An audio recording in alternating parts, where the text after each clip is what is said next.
मेरा नाम है हरिया, मैं काम करता हूँ बहुत बढ़िया, खाता हूँ खाना और रोज गाता हूँ गाना। अरे यार, आज तो बहुत देर हो गई। इस खतरनाक जंगल को देखकर तो मेरे हाथ पैर ठंडे हो गए हैं। अगर मैं वक्त पर गांव नहीं पहुंचा तो मालिक बहुत नाराज हो जाएंगे। तभी हरिया को एक आवाज सुनाई देती है। सुनिए हरु जी। अरे, ये आवाज किसने दी? तभी हरिया को सामने कुछ दूर एक औरत खड़ी दिखाई देती है। अरे भाई, ये औरत अकेली इतनी रात को इस जंगल में क्या कर रही है? चलकर पूछना पड़ेगा। फिर हरिया अपनी बैलगाड़ी उस औरत के सामने लाकर रोक देता है और उससे पूछता है।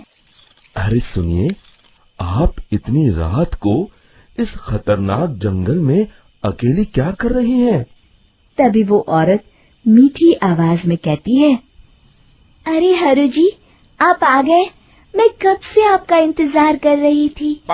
वैसे तो यहाँ से काफी लोग गुजर चुके हैं, लेकिन मैं खास आपका इंतजार कर रही थी।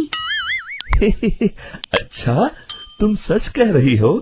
मुझे तो यकीन नहीं हो रहा है। वो क्या है ना, आज तक किसी ने मुझसे इतने प्यार से बात नहीं की। हाँ हाँ हरु जी, मैं सच कह रही हूँ। अब देर मत करिए और जल्दी से मुझे मेरे घर तक छोड़ दीजिए। हाँ हाँ, कौन सी बड़ी बात है, अभी छोड़ देता हूँ। आप मेरे पीछे बैलगाड़ी में बैठ जाइए और मुझे रास्ता बताते चलिए।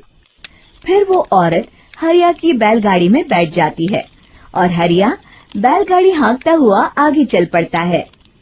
फिर उस औरत के बताए हुए रास्ते पर चलते चलते हरिया बैलगाड़ी लेकर एक काली गुफा के आगे आकर रुक जाता है। हरिया उस औरत से पूछता है, हाँ देवी जी, आपका घर कहाँ है? यहाँ तो एक गुफा के अलावा और कुछ नहीं है। तभी अचानक वो औरत हवा में उड़ने लगती है। देखते ही देखते उसका सुंदर रूप एक डरावनी चुड़ैल में बदल जाता है और वो जोर जोर से हंसती है। अरे तू तो एक नंबर का बेवकूफ निकला। तू तो बड़ी आसानी से मेरी बातों में आ गया। अरे मर गया रे, ये तो एक चुड़ैल है। हे भगवान बचा ले, ये तो बड़ी डरावनी दिखाई दे रही है। और फिर अगले ही पल हरिया की बैलगाड़ी में रखा सारा सामान हवा में उड़ता हुआ उस काली गुफा के अंदर चला जाता है और वो चुड़ैल भी उस गुफा के अंदर जाकर कहीं गायब हो जाती है। हरिया ये नजारा देख बुरी तरह घबरा और परेशान हो जाता है। अरे, ये चुड़ैल तो मेरा सारा सामान लेकर गुफा में गायब हो गई। अब क्या होगा? अगर मैं गांव खाली हाथ गया तो मालिक मेरी अच्छी खबर लेंगे। मेरी इस बात का कोई यकीन भी नहीं करेगा। फिर आखिर वही हुआ। हरिया के मालिक चंपक सेठ को हरिया की किसी भी बात पर रत्ती भर भी यकीन नहीं हुआ। चंपक सेठ को लगा हरिया झूठ बोल रहा है और उसने ही लालच में आकर सारा सामान हड़प कर लिया है। फिर हरिया को बेईमान समझकर चंपक सेठ उसे काम से निकाल देता है। अगले दिन अपनी दुकान में परेशान बैठा चंपक सेठ गुस्से में बड़बड़ाता है। अरे, दुकान में तो सामान बिल्कुल भी नहीं है। अब मुझे ही शहर जाकर सामान लाना होगा। फिर वो अपनी बैलगाड़ी लेकर शहर चला जाता है। शहर से सामान लेकर जब चंपक सेठ वापस गांव लौट रहा होता है, तभी उसे एक आवाज सुनाई देती है। चंपक जी, ओ चंपक जी। अरे, ये तो कोई मेरा नाम लेकर मुझे पुकार रहा है। फिर उस रास्ते में वही औरत खड़ी दिखाई देती है। फिर क्या था, हरिया की तरह चंपक सेठ भी उस औरत के पास अपनी बैलगाड़ी लेकर जाता है और वो भी उसकी चिकनी चुपड़ी बातों के मुंह जाल में फंस जाता है। फिर चुड़ैल उसे भी अपनी गुफा तक ले जाती है और उसका सारा सामान लेकर गुफा में गायब हो जाती है। बेचारा चंपक सेठ लाचार होकर खाली हाथ गांव लौट आता है। फिर ये उस जंगल में रोज की बात हो जाती है। जो कोई भी शहर से कुछ लेकर गांव की तरफ लौटता, वो चुड़ैल उसे बेवकूफ बनाकर उसका सारा सामान लेकर गुफा में गायब हो जाती। एक दिन हरिया एक लकड़हारे को उसी जंगल की तरफ जाते हुए देखता है। फिर हरिया उसे रोकते हुए कहता है, अरे भाई, क्यों अपनी मौत को दावत दे रहे हो? मेरी बात मानो, आगे जंगल में मत जाओ, वहाँ एक बड़ी भयानक चुड़ैल रहती है। लकड़हारा हरिया की बातों को नजरअंदाज करते हुए कहता है, अरे भाई, मुझे पहले ही बहुत देर हो चुकी है, मुझे जाने दो भाई।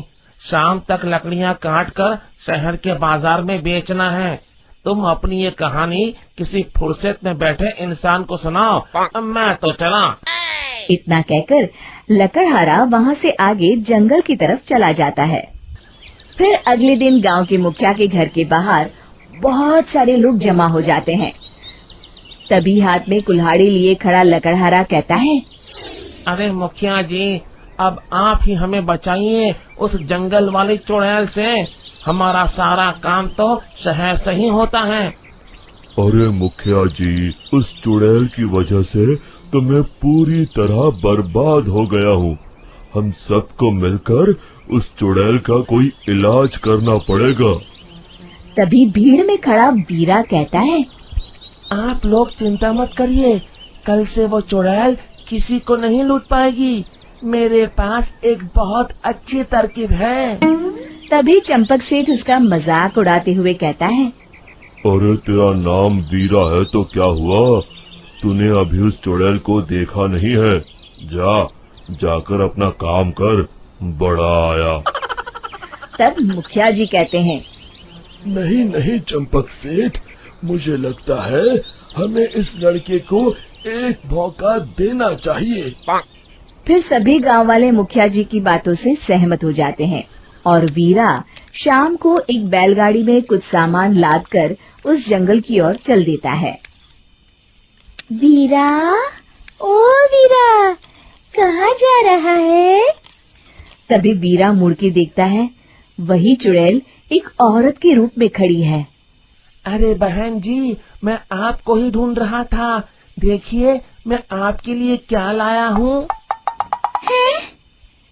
अरे वाह, तो खुद मेरे लिए इतना सामान लाया है।